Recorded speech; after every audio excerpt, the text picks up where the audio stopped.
কোনো মাননীয় এমপি বা মাননীয় মন্ত্রী মহোদয়দেরকে আমরা আহ্বান জানিয়েছি এবং এমনকি সরকারের পক্ষ থেকে এটাকে তাদের দলের পক্ষ থেকে এটা নিষেধ করা হয়েছে।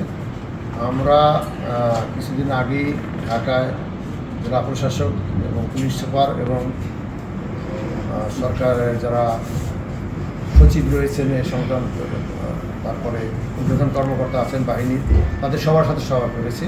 সেখানে একটাই বার্তা দেওয়া হয়েছে যে কোনো রকম প্রভাব এখানে বিস্তার করা যাবে না। এখন প্রভাব দুই রকম আছে, একটা ভিজিবল আর একটা আনভিজিবল।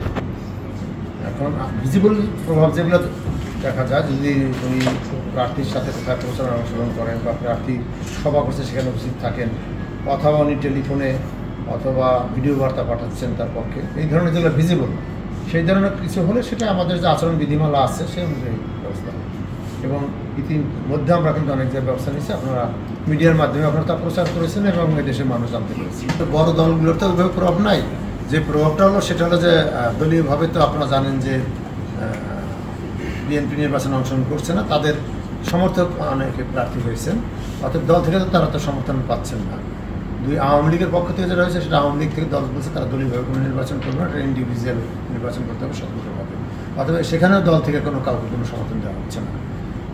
যেটা হচ্ছে সেটা হলো যে স্থানীয়ভাবে কোনো মাননীয় এমপি মন্ত্রী অথবা বড় কোনো কর্মকর্তা, সরকারের বিভিন্ন পদে অধিষ্ঠিত আছেন, তারা হয়তো তাদের আত্মীয়স্বজন থাকলে স্বাভাবিকভাবেই তারা তাদের পক্ষে প্রচার চালাতে পারেন বা পক্ষ অবলম্বন করতে পারেন। সেই বিষয়ে তাদের কঠোর বার্তা দেওয়া হয়েছে যে এটা তারা করতে পারবেন না, করলে প্রার্থীর যেমন প্রার্থিতা বাতিল হবে, ঠিক একইভাবে যিনি যে কর্মকর্তা বা যে মাননীয় সংসদের মন্ত্রী এইটা করবেন সেটাও তাদের বিরুদ্ধে ব্যবস্থা নেওয়া হবে।